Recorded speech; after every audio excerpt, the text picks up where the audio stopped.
It was the worst crime scene I'd ever laid eyes on. It wasn't the bodies, the blood or shattered bone. It was the Christmas decorations. Streaks of shimmering tinsel and quaint little holiday knickknacks that were splattered with gore. All the hallmarks of a happy, healthy family were rendered a grotesque, dissonant joke. The bodies of a woman and 3 young children were laid out on the kitchen floor, small pebbles placed over their lifeless eyes. The woman had been killed by a single shotgun blast to her torso. The children had been bludgeoned to death. There was no sign of the man of the house, and I dreaded having to give him the news. Only we didn't have to. Neither did we have to wait long for a suspect. The news spread like wildfire around our department. A man had handed himself into the police, having made a full and frank confession to the murders. But it wasn't some crazed killer, some escaped lunatic or gun-obsessed loner. The murderer was the woman's husband, the 3 murdered children's father. I was tasked with the interview. It was down to me to find out what could possibly drive a man to murder his family in cold blood.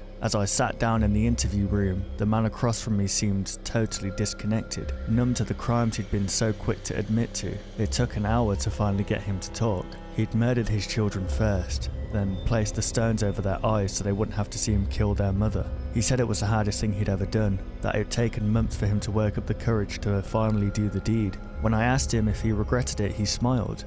"No, I'd do it all again in a heartbeat." But no matter how hard we tried, we couldn't work out the motive. We pressed him, but still he'd just smile and shake his head. "Do you think we won't understand?" I remember asking him, trying a different angle of approach. "Because you'd be surprised. Was she cheating on you? Was she about to leave and take the kids?" Again he smiled and shook his head. "She'd never do that. She was a good woman. Perfect, even." "Then why did you kill her? What could make you hate so much that you'd murder your entire family?" "It's not that you won't understand, sir," he murmured, that smile still on his lips, and he refused to make eye contact. "It's that I know you will. I know you'll understand exactly why I did what I did, and I don't want to inflict that on you." I leaned over the interview table, unable to contain my contempt for him.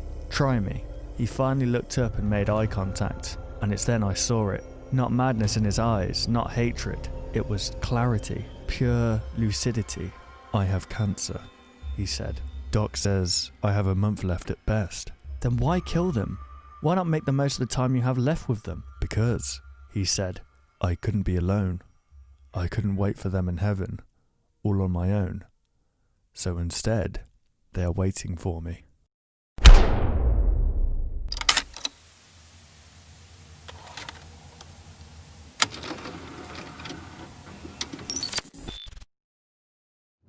I responded to a call, 2:14 AM, the only officer on duty. I've yet to be called out to Wheaton Woods before, but there's a first for everything. I slowed my cruiser down and declined toward the narrow bridge. An older couple awaited me, standing on the bridge. I left my flashers and lights on and greeted them with a flashlight in hand. "Hello, officer," the elderly man said. "Hi, sir." We shook hands. Where's your car, folks?" "We didn't bring our car," the woman answered. I was taken back and looked around at the cool, muggy darkness surrounding us. "So, folks, emergency services said you needed immediate help and hung up?"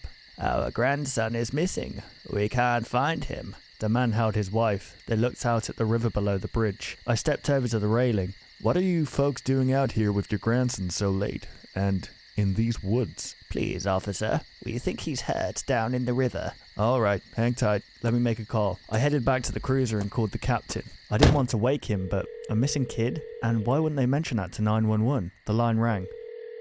"I'm sorry to wake you, sir." "What's going on, Dad?" Surprisingly, he didn't sound too irritated. "We have a missing kid." "Okay. Where at?" "Wheaton Woods, sir." "Damn. Okay, I can be there in 20 minutes. Where are you?" "Parked by a bridge near the southern end, off Pulley Road." He sighed. "All right. See you soon."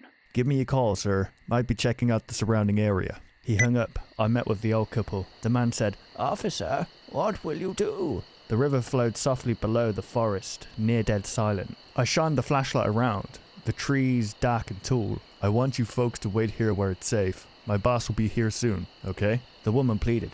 "Please find our boy, sir." I smiled.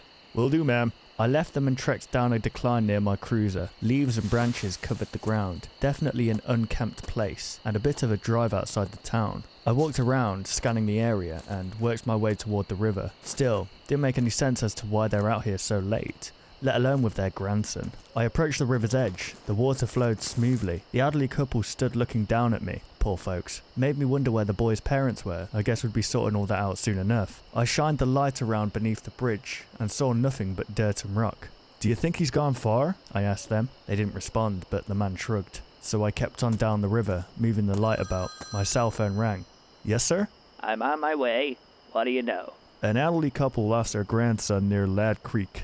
I believe that's the name, so I'm checking the area out, east of the bridge. Okay, don't go too far. And the grandparents? They're waiting on the bridge, right where I found them. Okay, see you soon. He hung up.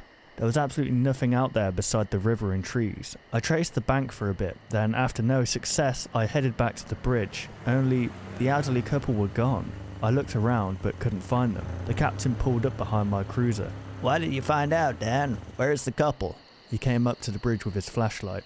Dunno, sir. I checked the river out for a bit, then came back and they were gone. Damn. Did you get their names at least? I shook my head. I'm sorry, sir. I was a bit preoccupied with the boy. And I woke up for this? He shook his head and stepped over to the bridge's railing. An old couple out in these woods with their grandchild. Now they're all missing. Odd, huh, sir? What do we do? Nothing. What? Come here, Dan. He shined a light on the water below. I did the same. You ever hear of the Wency case? I reckon not, sir. Thought so. Happened way before your time. Before mine, too. Okay. The people you described actually went missing in these woods. You're kidding, right? Lengthy search, all right. The entire town spent days. They found the boy's body, but strangely enough, they never found his grandparents. Damn it. You're not messing with me, sir. He laughed. No. I'm sorry you wasted your time out here, Dan. You got one hell of a story to tell, though. Do you think it was foul play? He shrugged. Couldn't say for sure. They seemed perfectly fine when I spoke to them. The woman was frantic, but strangely enough, the man was calm. Wait, this happened to you too? He nodded. Oh yeah, was hoping this wouldn't happen again, but as soon as you made the call earlier, I had a feeling this would happen. So, what do we do, sir? Go home and get some sleep. Okay, one question though, Captain. Where were the boy's parents? Out of the picture. His grandparents raised him. Well, I hope I never have to take this call again. Hey, that's the downside of this job, but you don't have a choice. It's your duty. I nodded and we both walked towards our vehicles. And believe me, Dan, there's worse calls you'll end up taking if you work long enough in this town. But before I could get him to elaborate, he got into his car. We left the woods, and I hoped, at least, I wouldn't take any more calls like this.